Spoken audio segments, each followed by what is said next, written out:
വളരെ പ്രധാനപ്പെട്ട ഒരു വിഷയമാണ്. ഒരു വിഷയമെന്ന് പറയുന്നതിന് കാരണം ഈ ഡീ ഡോളറൈസേഷനുമായിട്ട് ബന്ധപ്പെട്ട് ഇപ്പം ഏഷ്യൻ സൈഡിലായിക്കോട്ടെ, അതേപോലെ ബ്രിക്സ്, ഷാങ്ഹായ് കോർപ്പറേഷൻ, ഇങ്ങനെയുള്ള സംഘടനകളൊക്കെ കൂടി ചേർന്ന് ലോകത്ത് വലിയ രീതിയിൽ ട്രേഡുമായിട്ട് ബന്ധപ്പെട്ട് മാർക്കറ്റിൽ ഇടപെടൽ നടത്തുന്ന രാജ്യങ്ങൾ തമ്മിൽ ഈ ഡീ ഡോളറൈസേഷനെ കുറിച്ചുള്ള അവയർനെസ് ഇതിന് മുമ്പ് തന്നെ വന്നിട്ടുണ്ട്. പക്ഷെ അതിനെ ഒരുപാട് പർവ്വതീകരിച്ച് സംസാരിച്ച്, കാരണം ഒരു കറൻസി വളരെയധികം ഡോമിനേറ്റ് ചെയ്ത് ലോകത്ത് യൂസ് ചെയ്തുകൊണ്ടിരിക്കുന്ന ഒരു സാഹചര്യമാണ്. അതായത് ഞാൻ ഡോളറെ കുറിച്ചാണ് പറയുന്നത്. അപ്പോൾ അങ്ങനെ ആ ഒരു കറൻസി അത്ര പെട്ടെന്ന് ഒരു സുപ്രഭാതത്തിൽ വൈപ്പ് ഔട്ട് ചെയ്ത് കളയുക എന്ന് പറഞ്ഞാൽ അത്ര എളുപ്പത്തിൽ നടക്കുന്ന കാര്യമല്ല. പക്ഷേ സ്റ്റെപ്പ് ബൈ സ്റ്റെപ്പായിട്ട് അതിലേക്ക് പല രാജ്യങ്ങളും നടന്നെടുക്കുന്നുണ്ട്. അതാണ് യാഥാർത്ഥ്യം. അത് തീർച്ചയായിട്ടും എപ്പോഴും ഒരു മത്സരം ഉണ്ടാവുന്നത് നല്ലത് തന്നെയാണ്. പക്ഷെ അതേസമയം ഞാൻ പ്രത്യേകിച്ച് ഈ ഒരു വിഷയവുമായിട്ട് ബന്ധപ്പെട്ട് നമ്മൾ വായിച്ച് മനസ്സിലാക്കുന്ന സമയത്ത് വേറൊരു വിഷയം അതിനകത്ത് രസകരമായിട്ട് മനസ്സിലാക്കാൻ കഴിഞ്ഞു.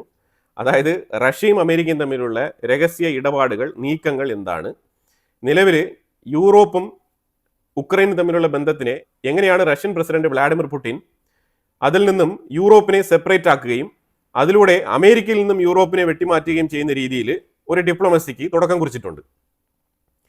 അപ്പോൾ ആ തുടക്കം കുറിച്ചതിൻ്റെ ഭാഗമായിട്ട് വന്ന കുറേ വിഷയങ്ങൾ ഇതിനകത്തുണ്ട്. അപ്പോൾ ഇതിനകത്ത് പോസ്റ്റ് വാർ ഉക്രൈൻ റഷ്യ യുദ്ധം കഴിഞ്ഞു കഴിഞ്ഞാൽ എന്താണ് റഷ്യ അമേരിക്കയുമായിട്ട് അല്ലെങ്കിൽ ഗ്ലോബലി തന്നെ എടുക്കാൻ പോകുന്ന നിലപാട്, മറ്റുള്ള പല രാജ്യങ്ങളുമായിട്ടും എടുക്കാൻ പോകുന്ന നിലപാട്, അതിൽ പ്രധാനമായിട്ടും ചൈനയും അമേരിക്കയും റഷ്യ എങ്ങനെയാണ് കാണുന്നത്, ഇതിനെക്കുറിച്ചുള്ള വളരെ ഡീപ്പായിട്ടുള്ള ഒരു അനാലിസിസ് ആണിത്. അപ്പോൾ അതിൽ നമ്മൾ നോക്കുമ്പോഴത്തേക്കും നിലവിൽ അമേരിക്ക ഒരു സുപ്രഭാതത്തിൽ ഉക്രൈനെ വെച്ചുകൊണ്ട് റഷ്യയുടെ എക്കണോമിയെ വീക്കൻ ചെയ്തേക്കാം, അല്ലെങ്കിൽ റഷ്യയെ അടിച്ച് തകർത്തേക്കാം എന്ന് വിചാരിച്ചുകൊണ്ട് പെട്ടെന്ന് ഉക്രൈനെ വെച്ചിട്ട് യുദ്ധം തുടങ്ങി, യൂറോപ്പിനെ കൂട്ടുപിടിച്ചുകൊണ്ട് യുദ്ധം തുടങ്ങി. പക്ഷേ ഒരു പരിധി ആയപ്പോഴത്തേക്ക് അവർക്ക് മനസ്സിലായി റഷ്യ ചിലപ്പോൾ 3 അല്ല 10 വർഷം വേണമെങ്കിലും അവർ യുദ്ധം നയിച്ചുകൊണ്ടിരിക്കും ഇങ്ങനെ. അപ്പോൾ അതുകൊണ്ട് അത് അമേരിക്കയ്ക്ക് പറ്റിയ പണിയല്ല എന്ന് പറഞ്ഞിട്ട് അമേരിക്ക പെട്ടെന്ന് തന്നെ ഉക്രൈനെതിരെയുള്ള നിലപാടെടുത്തുകൊണ്ട് തടി തപ്പി പോകുന്ന ഒരു രംഗമാണ് നമുക്ക് കാണാൻ കഴിഞ്ഞത്. പക്ഷേ സ്റ്റിൽ റഷ്യ ഉക്രൈൻ യുദ്ധം നടന്നുകൊണ്ടിരിക്കുകയാണ്. അപ്പോൾ അതിന് യൂറോപ്പാണ് ഏറ്റവും കൂടുതൽ അതിന് വളമിട്ട് കൊടുക്കുന്നത്. അപ്പോൾ അങ്ങനെയാണെങ്കിൽ യൂറോപ്പിനെ തകർത്ത് കഴിഞ്ഞാലോ എന്നുള്ള നിലയിൽ ചിന്തിച്ച് പുടിൻ വളരെ തന്ത്രപരമായിട്ടുള്ള നീക്കങ്ങളാണ് അമേരിക്കയിൽ യൂറോപ്പിനെതിരെ നടത്തിയിരിക്കുന്നത്.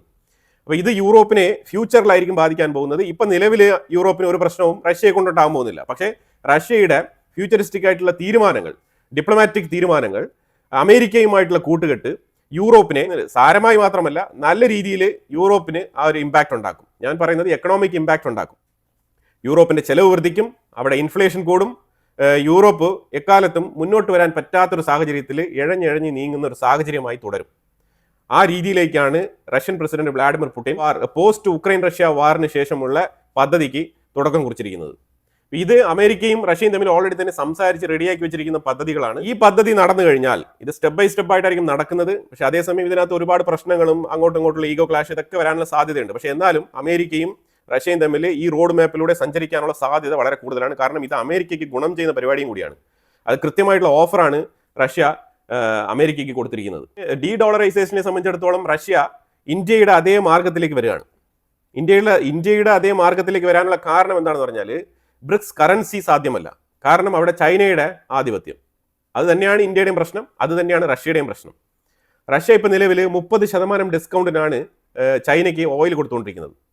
എന്നാൽ തിരിച്ചത് യുവാനിലാണ് പേയ്മെന്റ് സ്വീകരിക്കുന്നത്. അപ്പോൾ അതുകൊണ്ട് തന്നെ റഷ്യയ്ക്ക് ചൈനയെ ഡിപ്പെൻഡ് ചെയ്തുള്ള ഒരു മേജർ പോർഷൻ എക്കോണമിയാണ് ഇപ്പം റഷ്യയ്ക്കുള്ളത്. ആ ഡിപ്പെൻഡൻസി കുറയ്ക്കാൻ വേണ്ടിയിട്ട് റഷ്യ ശ്രമിക്കുന്നുണ്ട്. അത് എങ്ങനെയാണ് ശ്രമിക്കുന്നത് പറഞ്ഞാൽ അമേരിക്കയെ ഉള്ളിലേക്ക് കൊണ്ടുവരാനാണ് പുടിൻ ശ്രമിക്കുന്നത്. പുടിൻ നല്ല രീതിയിൽ അറിയാം ഈ ഉക്രൈൻ യുദ്ധം ശരിക്കും റഷ്യയ്ക്ക് നല്ല രീതിയിലുള്ള നഷ്ടം വരുത്തി വെക്കുന്നുണ്ട്. എക്കോണമി വലിയ സ്ട്രോങ് ആണ്, അല്ലെങ്കിൽ ഭയങ്കര ബൂസ്റ്റ് ആണെന്നുള്ള നിലയിലൊന്നും റഷ്യയ്ക്ക് അവകാശപ്പെടാനില്ല. പക്ഷേ താരതമ്യേനെ മോശമില്ലാത്ത രീതിയിൽ നടന്നു പോകുന്നുണ്ട്. അതാണ് മനസ്സിലാക്കേണ്ടത്. അപ്പോൾ ഇന്ത്യയുടെ മാർഗം എന്തുകൊണ്ടാണ് റഷ്യ സ്വീകരിച്ചത്, അതാണ് നമ്മളിവിടെ ശ്രദ്ധേയമായി നോക്കിക്കാണേണ്ടത്. ഇന്നലെ റഷ്യ അവരുടെ ഡിജിറ്റൽ റൂബിൾ എന്ന് പറഞ്ഞ ആ ഒരു ഡിജിറ്റൽ കറൻസി പുറത്തിറക്കിയിട്ടുണ്ട്. എന്തുകൊണ്ട് ബ്രിക്സ് കറൻസിയിൽ ഉറച്ചു നിന്നിരുന്ന Russia, last year BRICS summit റഷ്യയിൽ വെച്ചിട്ടാണ് നടന്നത്. ആ സമയത്ത് ബ്രിക്സ് കറൻസി വേണം എന്ന് പറഞ്ഞിട്ട് ശക്തമായ രീതി നിലപാടെടുത്തിരുന്ന റഷ്യ എന്തുകൊണ്ട് അവർ ബ്രിക്സ് കറൻസിയിൽ നിന്ന് മാറിയിട്ട് ഡിജിറ്റൽ കറൻസി അഥവാ ഡിജിറ്റൽ റൂബിൾ അതിലേക്ക് ഇറങ്ങി വന്നതെന്ന് പറഞ്ഞാൽ കാരണമുണ്ട്. ഇന്ത്യയുടെ മാർഗം അത് തന്നെയാണ് അവർ ഫോളോ ചെയ്യുന്നത്. വേണ്ടി വന്നാൽ ഇന്ത്യയുടെ ഉപദേശം കൂടി ഉണ്ടായിട്ടുണ്ടാവാം, അതിൽ യാതൊരു ഡൗട്ടും ഇല്ല.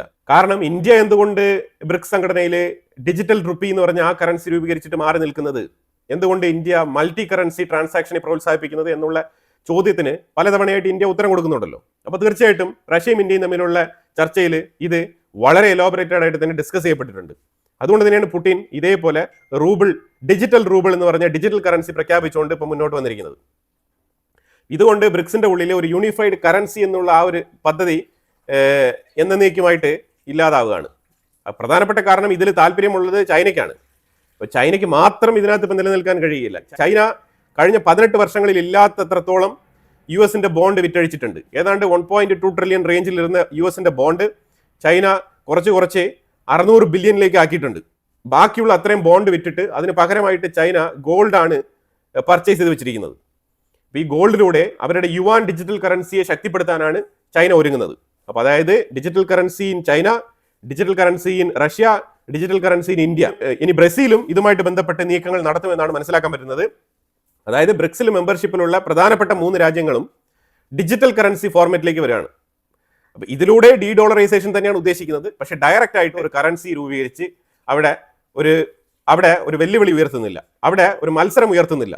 അതിന് പകരം ഡോളർ സുപ്രീമസിയെ ഡൈവേഴ്സിഫൈ ചെയ്ത് കുറയ്ക്കാനാണ് തീരുമാനിച്ചിരിക്കുന്നത്. ഇതാണ് ഈ പ്ലാനിന്റെ യഥാർത്ഥ പിക്ചർ. പക്ഷേ ട്രംപ് ഇതുമായിട്ട് ബന്ധപ്പെട്ട് ഇന്ത്യയിൽ നടക്കാനിരിക്കുന്ന ബ്രിക്സ് സബ്മിറ്റിനെ വളരെ കൃത്യമായിട്ട് സസൂക്ഷ്മം നിരീക്ഷിച്ചുകൊണ്ടിരിക്കുകയാണ്.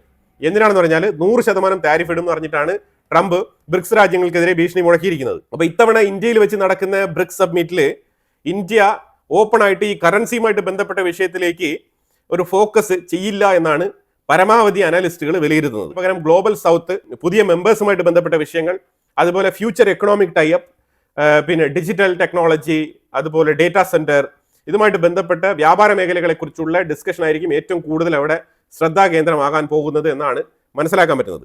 ഈ കറൻസിയെ സംബന്ധിച്ചിടത്തോളം ഈ ഡിജിറ്റൽ കറൻസികൾ അതാത് രാജ്യങ്ങൾ പുറത്തിറക്കുന്നതുമായിട്ട് ബന്ധപ്പെട്ട ഒരു പോയിന്റ് അവിടെ രേഖപ്പെടുത്തിയേക്കാം. അതിലുപരിയായിട്ട് ഡോളറിനെതിരെയുള്ള ഒരു കറൻസി എന്നുള്ള നിലയിൽ വലിയ രീതിയിലുള്ള ചർച്ചകൾ ഇത്തവണത്തെ ബ്രിക്സ് സബ്മിറ്റിൽ ഉണ്ടാവില്ല എന്നാണ് മനസ്സിലാക്കാൻ പറ്റുന്നത്. അപ്പോൾ ബ്രിക്സിൽ പൊതുവെ ഇപ്പം ഇന്ത്യയെ പോലെ തന്നെ എല്ലാ രാജ്യങ്ങളും മൾട്ടി കറൻസി ട്രാൻസാക്ഷനും അവരുടെ ഡിജിറ്റൽ വാലറ്റിലുള്ള ഡിജിറ്റൽ കറൻസി അതാണ് ഇപ്പം ഏറ്റവും കൂടുതൽ പ്രൊമോട്ട് ചെയ്യുന്നത്. അതായത് 2ാം ലോകമഹായുദ്ധത്തിന് ശേഷം സ്വർണം ഇത്രമാത്രം കൂടുതൽ വാങ്ങിക്കൂട്ടുന്നതിൽ ഒരു വേൾഡ് ഓർഡറിൽ ഒരു ചേഞ്ച് സംഭവിച്ചിട്ടുണ്ട്. ആ ചേഞ്ച് അമേരിക്കയെ പോലെ തന്നെ ചൈനയും ഏറ്റവും കൂടുതൽ സ്വർണം ശേഖരിക്കാൻ വേണ്ടിയിട്ട് ഇറങ്ങിത്തിരിച്ചിട്ടുണ്ട്. ആ കോൾഡ് വാറിന്റെ ബാക്കി പത്രമായിട്ട് ഈ സ്വർണം ഇപ്പം ചൈന വാരിക്കൂട്ടിക്കൊണ്ടിരിക്കുന്നത്. ഇതിലൂടെ ചൈനയ്ക്കും അമേരിക്കയ്ക്കും തമ്മിലുള്ള പിരിമുറുക്കം കൂടുതൽ ടൈറ്റ് ആകുമെന്ന് വേണം നമ്മൾ മനസ്സിലാക്കാൻ. ഇറാനിലെ നിലവിലെ അവസ്ഥ അമേരിക്ക ഏത് രീതിയിലാണ് അതിനെ നോക്കിക്കാണുന്നത്, ഇതുമായിട്ട് ബന്ധപ്പെട്ട് റഷ്യയും അമേരിക്കയും ചർച്ച നടത്തിയിട്ടുണ്ട്.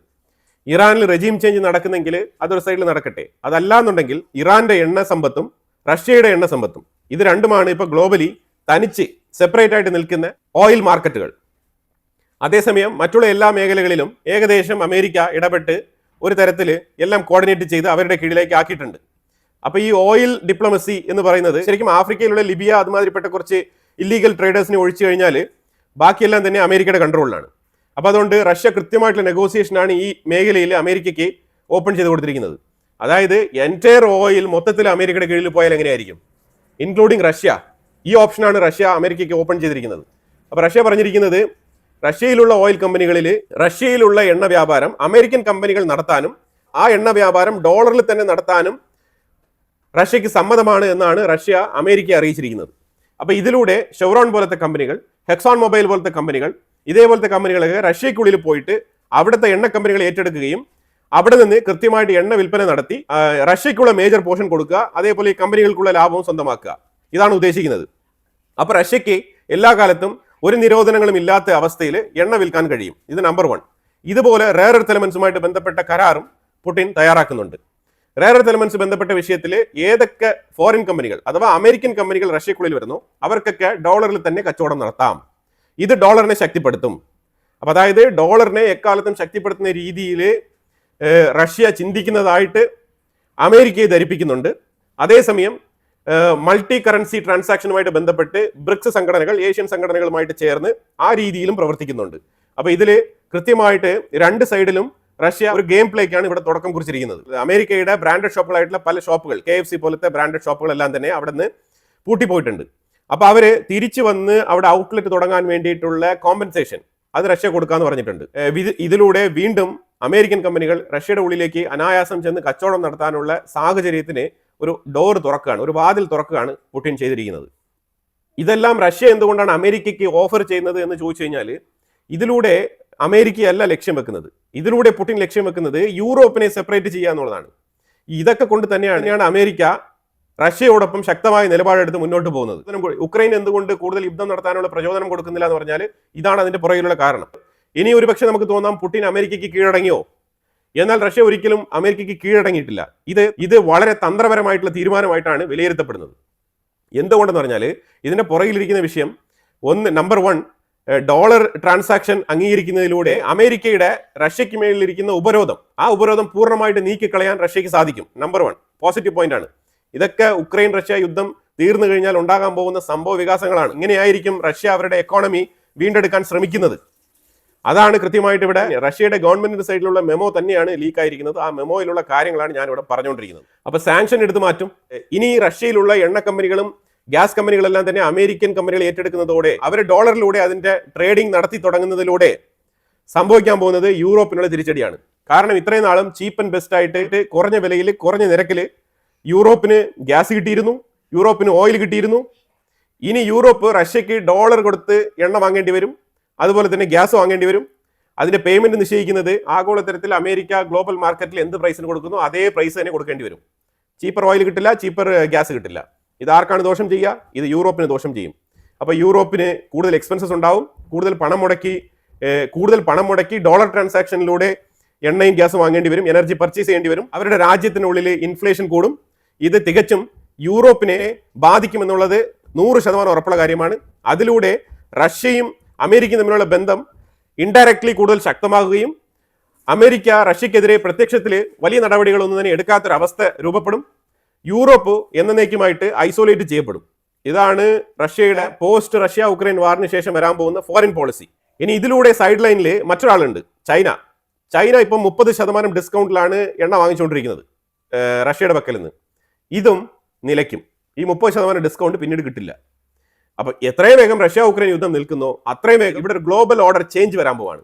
ആ വരാൻ പോകുന്ന ചേഞ്ചിനെ കുറിച്ചാണ് ഞാൻ ഇവിടെ പറഞ്ഞുകൊണ്ടിരിക്കുന്നത്. ഇവിടെ ഇന്ത്യക്ക് ഒരു ലൈറ്റ് അപ്പർ ഹാൻഡ് കിട്ടും. അത് എന്തുകൊണ്ടാണെന്ന് പറഞ്ഞാൽ നിലവിൽ ചെറിയ ഡിസ്കൗണ്ടിനാണ് റഷ്യയിൽ നിന്ന് നമ്മൾ എണ്ണ വാങ്ങിക്കുന്നത്. അപ്പോൾ അതുകൊണ്ട് നമുക്ക് ഈ ഡിസ്കൗണ്ട് കിട്ടിയാലും കിട്ടിയില്ലെങ്കിലും വലിയ തോതിൽ ഒരു ഇമ്പാക്ട് ഉണ്ടാവില്ല. രണ്ടാമത് നമ്മൾ റിഫൈൻ ചെയ്ത് പുറത്തേക്ക് വിൽക്കാൻ വേണ്ടിയിട്ടാണ് ഏറ്റവും കൂടുതൽ റഷ്യയുടെ എണ്ണ വാങ്ങിച്ചുകൊണ്ടിരിക്കുന്നത്. അപ്പോൾ അതുകൊണ്ട് നമുക്ക് ഇത് വലിയ രീതിയിൽ ദോഷം ചെയ്യില്ല എന്നുള്ളതാണ് വിലയിരുത്തൽ.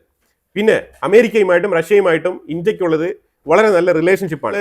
താരിഫുമായിട്ട് ബന്ധപ്പെട്ട വിഷയത്തിൽ ഡൊണാൾഡ് ട്രംപുമായിട്ട് ഇച്ചിരി തെറ്റിയിട്ടുണ്ടെങ്കിലും അതൊന്നും തന്നെ പെർമനന്റ് ആയിട്ടുള്ള തെറ്റലുകളല്ല. അതൊക്കെ വളരെ ചെറിയ സമയം കൊണ്ട് തന്നെ പരിഹരിക്കാവുന്ന വിഷയങ്ങളാണ്. ഇപ്പോൾ ഓൾറെഡി തന്നെ നമ്മൾ ടെമ്പററി ട്രേഡ് ഡീൽ സൈൻ ചെയ്തിട്ടുണ്ട്. അപ്പോൾ നമ്മൾ വീണ്ടും ശക്തമായ രീതിയിൽ അമേരിക്കയുമായിട്ട് നെഗോഷിയേറ്റ് ചെയ്ത് നമ്മളൊരു ബൈലേറ്ററൽ ട്രേഡ് അഗ്രിമെന്റിലേക്ക് എത്തുക എന്നുള്ളതാണ് നമ്മുടെ ലക്ഷ്യം. അപ്പോൾ അതിലേക്കാണ് നമ്മുടെ സഞ്ചാരം.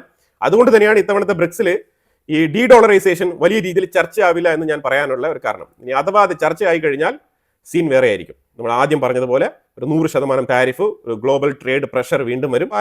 അത് വീണ്ടും ഒരു ട്രേഡ് സപ്ലൈ ചെയിൻ ഇഷ്യൂ ഇമാതിരിപ്പെട്ട വിഷയങ്ങളൊക്കെ ആഗോളതലത്തിൽ സൃഷ്ടിക്കാനുള്ള സാധ്യത വളരെ കൂടുതലാണ്. അപ്പോൾ അത് ബുദ്ധിപരമായിട്ട് തന്നെയാണ് നമ്മളെ ഡിപ്ലോമാറ്റ്സുകൾ അതിനെ ഡീൽ ചെയ്യുന്നത്. അപ്പോൾ അതുകൊണ്ട് ഇത്തവണ ഇന്ത്യയാണ് ബ്രിക്സ് കൈകാര്യം ചെയ്തത് എന്നതുകൊണ്ട് തന്നെ ഇതിൽ വലിയ രീതിയിലുള്ള പ്രശ്നങ്ങൾ ഉണ്ടാവില്ല എന്ന് അമേരിക്കയും പ്രതീക്ഷിക്കുന്നുണ്ട്. ഇന്ത്യ അമേരിക്കയ്ക്ക് ഫേവർ ആയിട്ടുള്ള ഡിസിഷൻസ് ആയിരിക്കും എടുക്കുക എന്ന് അമേരിക്ക പ്രതീക്ഷിക്കുന്നുണ്ട്. റഷ്യയുടെ പോസ്റ്റ് വാർ ഫോറിൻ പോളിസി എന്ന് പറഞ്ഞിട്ട് ഒരു മെമ്മോ പുറത്തായിട്ടുണ്ടായിരുന്നു. ആ മെമ്മോ വായിച്ചതിനെ തുടർന്ന് കിട്ടിയ ഇൻഫർമേഷൻസ് ആണ് ഞാൻ നിങ്ങളുടെ അടുത്ത് പങ്കുവച്ചത്.